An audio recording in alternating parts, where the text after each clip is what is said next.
Ready.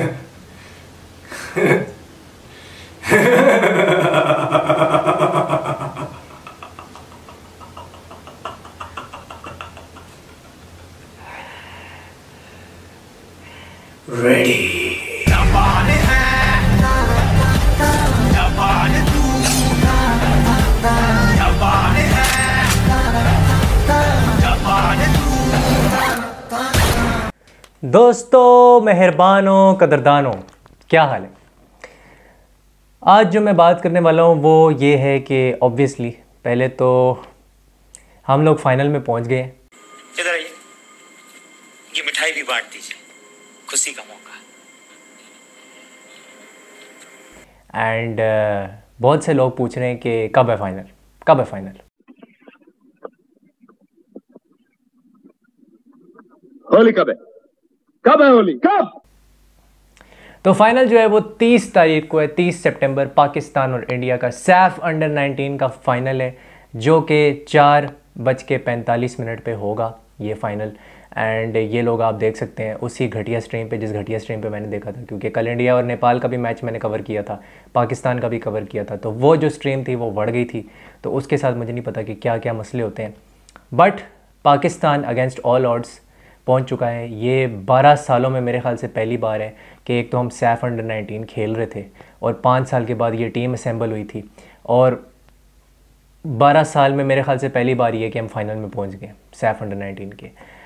But मेरा primary concern ये नहीं है कि पाकिस्तान इंडिया के मैच में क्या होगा सैटरडे को, और ना ही मेरा प्राइमरी कंसर्न ये है कि हमें इंडिया को हराना है। देखो, अगर हराते हैं बहुत अच्छी बात है, बहुत अच्छी बात है। अगर हराते हैं, नहीं हराते तो ना कोई ज़मीन टूटेगी, ना आसमान फटेगा, कुछ नहीं होगा, कोई ज़्यादा फ़र्क नहीं पड़ेगा।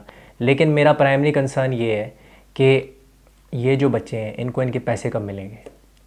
ये जो बच्चे हैं, जैसे सीनियर टीम को अभी तक पैसे नहीं मिले, विमेंस टीम को अभी तक पैसे नहीं मिले पाकिस्तान फुटबॉल फेडरेशन की तरफ से, और वो क्यों नहीं मिले वो भी मैं अभी बताऊंगा कि क्यों नहीं मिले। एक मेरा प्राइमरी कंसर्न ये है। दूसरा मेरा प्राइमरी कंसर्न ये है कि आपके जितने भी एक्सपर्ट्स हैं, फुटबॉल के एक्सपर्ट्स हैं, वो यही पॉइंट को रेज़ किए जा रहे हैं और बार बार इस पॉइंट को रेज़ कर रहे हैं कि इन बच्चों का आगे क्या होगा, क्योंकि ये ऑलरेडी हमारे लिए चैम्पियंस हैं। हमने नहीं एक्सपेक्ट किया था कि ये यहाँ तक पहुँचेंगे, हम में से किसी ने ये एक्सपेक्ट नहीं किया था। ये हमारे लिए एक मिरेकल है कि ये लड़के यहाँ तक पहुँच गए। तो अब इनका आगे क्या होगा, इनकी फ्यूचर प्लानिंग आगे क्या है। क्या आप इनको मुल्क से बाहर भेजेंगे? क्या आप इन लड़कों को डिफरेंट लीग्स में इंडक्ट कराने की कोशिश करेंगे? क्योंकि यहाँ तो इनका कोई फ्यूचर नहीं है, क्योंकि आपने तो 1.5 साल तक लीग लेके आनी ही नहीं है, और यहाँ पे कोई स्ट्रक्चर और इंफ्रास्ट्रक्चर है ही नहीं, कोई ग्रास रूट्स लेवल है ही नहीं। तो फिर आपने करना क्या है इन बच्चों के साथ? इनका 1.5 साल ज़ाया करना है। 2011 में शेख हमदान ने भी ये ट्वीट किया, जो कि कराची यूनाइटेड के कोच हैं, मेरे पॉडकास्ट पे भी आ चुके हैं। उन्होंने ट्वीट किया है कि 2011 में भी हम सैफ अंडर 16 की जो चैम्पियनशिप है वो जीते थे। उन बच्चों के करियर्स वेस्ट कर दिए गए थे इस बोसीदा निज़ाम ने, इस हमारे घटिया स्ट्रक्चर और सिस्टम ने, जो फुटबॉलर्स के लिए ये जो मुल्क है ये एक जहन्नुम है।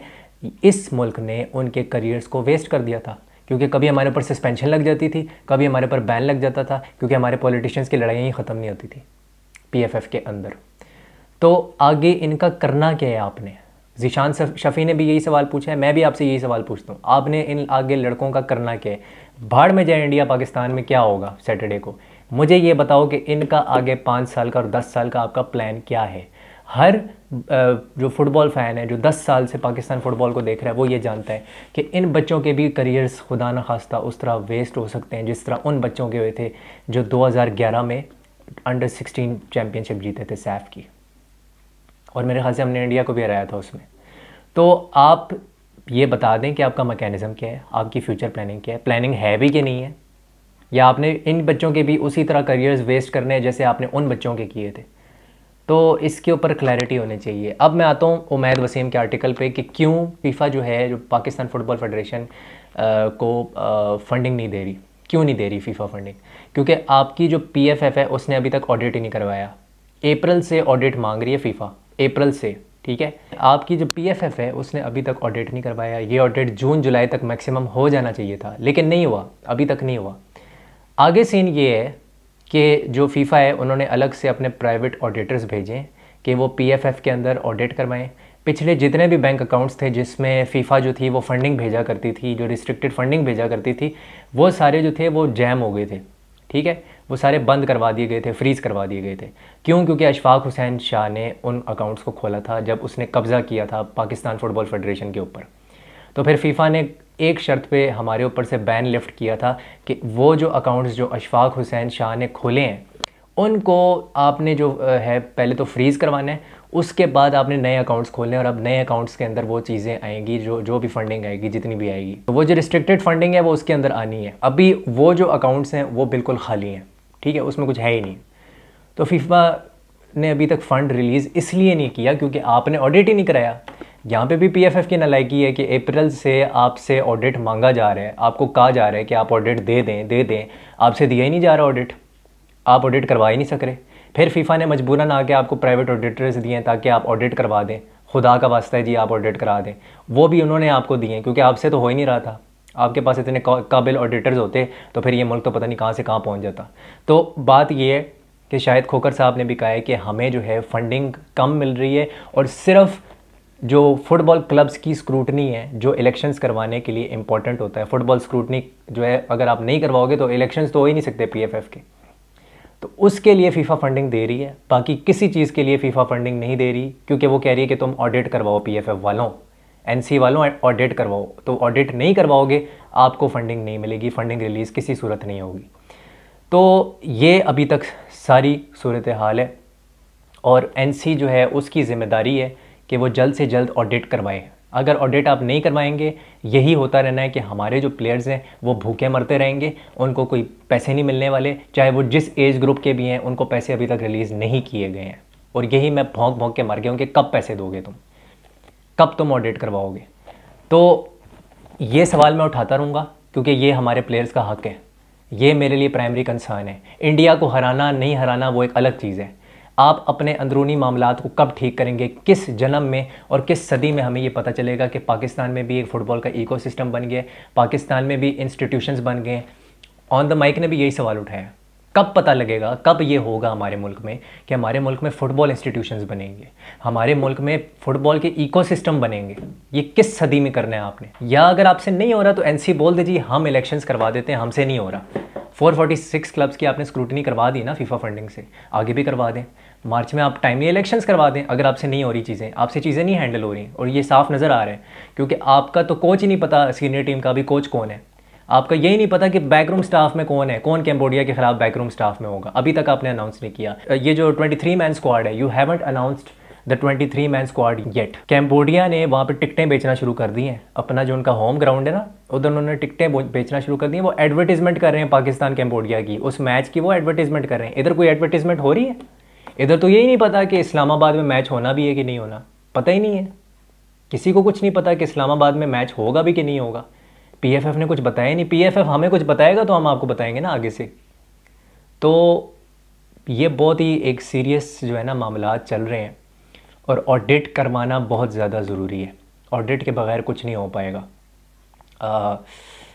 फीफा ने कोशिश की है कि जितना ज़्यादा फैसिलिटेट कर सकती है वो करने की कोशिश कर रही है, लेकिन पीएफएफ में कुछ ऐसे एनसी के अंदर नालायक लोग बैठे हुए हैं कि उनको अप्रैल से कहा जा रहा था कि सर जी कुछ कर दें, कोई ऑडिट कर दें, कुछ बना दें रिपोर्ट सर जी, लेकिन नहीं बनाई जा रही उनसे।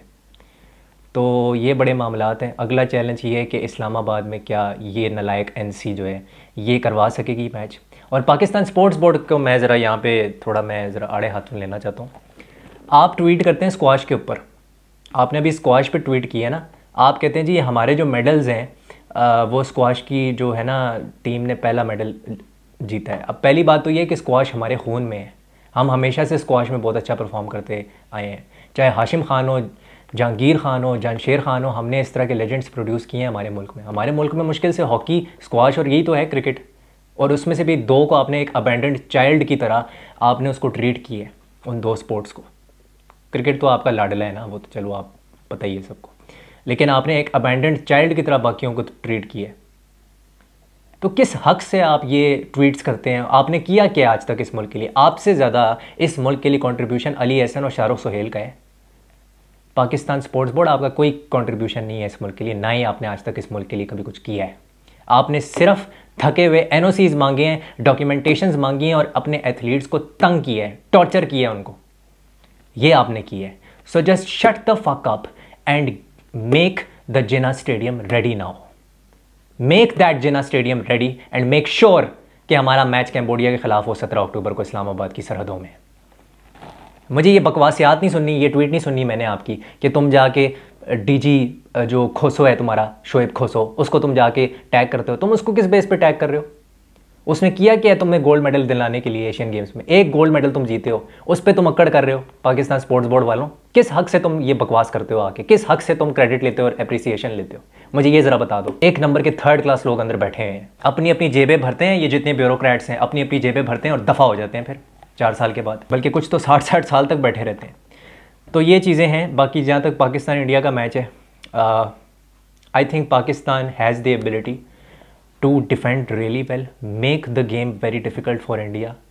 और पाकिस्तान के पास पूरी एबिलिटी है कि इस मैच में वो एंड तक फाइट कर सकती है। और मैं ये एक्सपेक्ट करता हूँ पाकिस्तान से, मैं शादाब इफ्तिखार के टैक्टिक्स से ये एक्सपेक्ट करता हूँ कि हम ये मैच कम से कम 90 मिनट्स तक तो ड्रॉ निकाल के लेके जा सकते हैं और इस मैच को हम पेनल्टीज़ तक लेके जा सकते हैं। इस टीम में इतनी एबिलिटी है, शादाब इफ्तिखार पे मुझे इतना बिलीव है कि हम पेनल्टीज़ तक चीज़ों को लेके जा सकते हैं। और पेनल्टीज़ के बाद जो होता है, जो भी होता है, आपका टैक्टिक ये होना चाहिए कि यार इस मैच को पेनल्टीज़ तक लेके जाना है। उसके बाद जो भी होता है वो फिर ऊपर वाले पे, लेकिन आपका ये होना चाहिए कि यार नहीं, हमने बांग्लादेश की तरह 3-0 नहीं हारना जिस तरह वो हार गए थे इसी सैफ अंडर-19 चैम्पियनशिप में। ये नहीं होना चाहिए कि भाई इंडिया हमें उड़ा के रख दे, ठीक है। आपकी ये होना चाहिए कि हमने फ़ाइट देनी है और हर पाकिस्तानी फ़ैन आपसे यही एक्सपेक्ट करेगा कि आप सैटरडे वाले दिन फ़ाइट करें against India. That's all we want. मैं कोई नहीं कह रहा जी कि आप जाके जीत जाओ या आप सैफ चैम्पियनशिप जो है वो आप जीत जाएँ। जीत जाते हैं बहुत अच्छी बात है, इन लड़कों का फ्यूचर बहुत अच्छा हो जाएगा, इन लड़कों के लिए बहुत अच्छा होगा, एक्सपोजर तो चलो इनको मिल ही रहा है। लेकिन मेरे लिए ये लड़के ऑलरेडी चैम्पियंस हैं, मैं पहले भी ये बात कर चुका हूँ, they are already champions for me. तो अगर ये नहीं भी जीतते, चाहे नजीबुल्लाह हो, जो भी हो, राहील हो, अदील हो, सदाम हो, ये खुर्शीद आलम हो, ये हमारे 5 डिफेंडर्स, इन्होंने, मैं इनका नाम इसलिए ले रहा हूँ क्योंकि इन्होंने कल बहुत अच्छा खेला भूटान के ख़िलाफ़। इनमें से हर एक की जो 5 लड़के हैं, हर एक को मैं 10 आउट ऑफ 10, 9 आउट ऑफ 10 ज़रूर दूंगा क्योंकि ये दे वर आउटस्टैंडिंग। और एक चीज़ शादाब इफ्तिखार को पता है कि अपनी जो शेप है उसको मेंटेन करके कैसे रखना है, चाहे वर्टिकल कॉम्पैक्टनेस हो, हॉरिजॉन्टल कॉम्पैक्टनेस हो, आपने कॉम्पैक्ट कैसे रहना है। पाकिस्तान की वीकनेस क्या है, इस टीम की क्या वीकनेस है? इस टीम की वीकनेस ये है कि इसके जो विंगर्स होते हैं, चाहे वो शाहजहान हो या वो हारून ज़फ़र हो, इनकी समटाइम्स जो है ना डिसीजन मेकिंग, ख़ास तौर पे हारून ज़फ़र की, वो लैग कर जाती है और ये आइसोलेट हो जाते हैं। इनको 3 बंदे अगर फ्लैंक्स के ऊपर मैन मार कर दें, जैसे कल भूटान ने कर दिया था, फ्लैंक्स पे मैन मार कर दिया था, तो इनके लिए क्रॉस देना भी मुश्किल हो जाता है। और ये जब क्रॉस देते भी हैं, क्रॉस अगर निकल भी जाता है इनसे, तो बॉक्स के अंदर हमारा जो स्ट्राइकर है या जो हमारे मिडफील्डर्स हैं वो रन नहीं बनाते। अली ज़फ़र रन नहीं बना रहा बॉक्स में। कल के मैच में भी यही हुआ था। अपना जो स्ट्राइकर है, चाहे अदील यूनस खेल रहा हो, अब्दुल वहाब खेल रहा हो, वो रन नहीं बनाते बॉक्स में।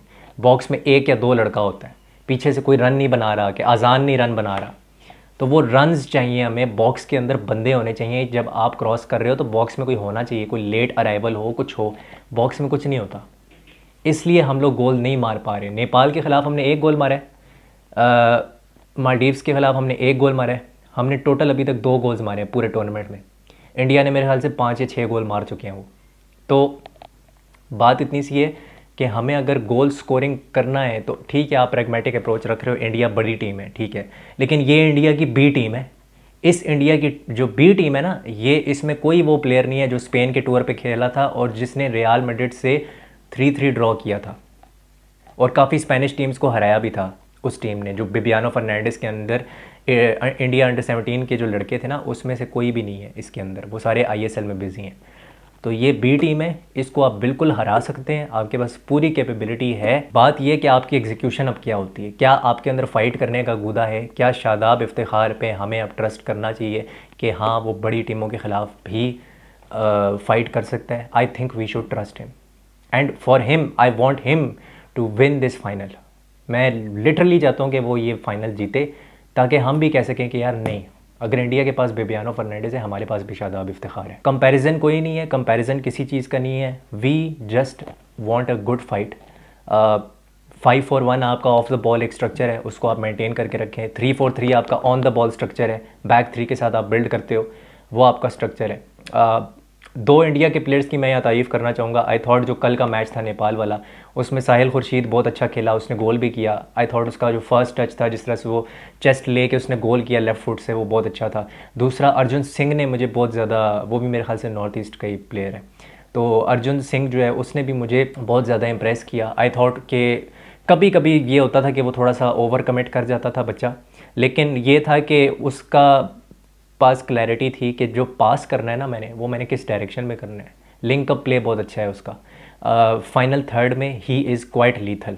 और इंडिया की एक स्ट्रॉन्ग पॉइंट ये है इस टीम का, बेशक ये बी टीम है, ये राइट फ्लैंक पे ओवरलोड्स क्रिएट करती है और ये फिर वहाँ से एकदम से स्विच मारती है towards the far post, left side का जो पोस्ट होता है फार पोस्ट, और वहाँ से ये गोल मारने की कोशिश करेंगे। और ये पाकिस्तान के ख़िलाफ़ भी यही करेंगे। मीन्स के सदाम को, राहील को और अदील को चौकन्ना रहना होगा। ये जो 3 सेंटर बैक्स हैं हमारे, इनमें से जो 2 हैं वो पोपो एफसी से हैं। तो लेट्स सी कि क्या होता है। जो भी जीतता है, may the best team win. Of course I want Pakistan to win, I want Shadab Iftikhar to win. मेरी प्रेडिक्शन है Pakistan 2, India 2, Pakistan to win on penalties. तो ये है मेरी आज की वीडियो। अगर आपको वीडियो पसंद आई है इसको लाइक कीजिएगा, शेयर कीजिएगा, सब्सक्राइब कीजिएगा। आई सी यू सून। हस्तला विस्ता।